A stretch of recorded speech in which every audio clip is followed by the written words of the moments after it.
ಮಚ್ಚ ನಿಂಗೊಂದು ಪ್ರಶ್ನೆ ಕೇಳಲ್ಲ. ಅದೇನ್ ಕೇಳು. ನಿಮ್ಮ ಮನೇಲಿ ನಿಮ್ಮಪ್ಪ ಜಾಸ್ತಿ ಇಷ್ಟಪಡ್ತಾರ ಅಥವಾ ನಿಮ್ಮಮ್ಮ ಜಾಸ್ತಿ ಇಷ್ಟಪಡ್ತಾರ ನಿನ್ನ?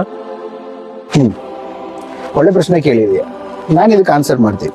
ಆದ್ರೆ ಇದಕ್ಕೂ ಮೊದಲು ನಾನು ಇನ್ನೊಂದು ಪ್ರಶ್ನೆ ಕೇಳ್ತೀನಿ, ಅದಕ್ಕೆ ನೀನ್ ಆನ್ಸರ್. ನನ್ಗ ಹಾ, ಅದೇನ್ ಕೇಳ್ತೆ ಕೇಳು ಮಚ್ಚ ಮಾಡ. ಇದೇನು? 10 ರೂಪಾಯಿ ಕಾಯಿನು. ಇದು 10 ರೂಪಾಯಿ ನೋಟು. ಇದು ನೋಟು, ಇದು ಕಾಯಿನ್. ಹೌದು. ಓಕೆ, ಸೊ ನೀನ್ ಇವಾಗ ಒಂದ್ ಅಂಗಡಿಗೆ ಹೋಗ್ತೀವಿ, ಸರಿ 10 ರೂಪಾಯಿದು ಏನೋ ಒಂದು ಐಟಮ್ ತಗತ್ತೀಯ. ತಗೊಂಡೆ. ಸೊ ನೀ ಅಲ್ಲಿ ಫಸ್ಟ್ 10 ರೂಪಾಯಿ ನೋಟ್ ಕೊಡ್ತೀಯ ಅಥವಾ 10 ರೂಪಾಯಿ ಕಾಯಿನ್ ಕೊಡ್ತೀಯ? ಯಾವ್ದು ಕೊಟ್ರೆ ಎರಡು ಒಂದೇ ವ್ಯಾಲ್ಯೂ ಇದ್ದಾನೆ ಅಲ್ವಾ? ಇಲ್ಲೂ ಸೇಮ್ ಹಂಗೆ ಅಪ್ಲೈ ಆಗುತ್ತೆ. ತಂದೆ ತಾಯಿ ಪ್ರೀತಿ ಎರಡೂ ಒಂದೇ.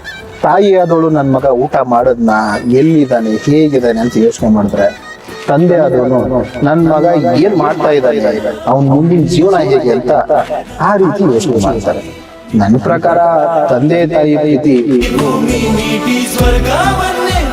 ಒಳ್ಳೆ ಮಾತು.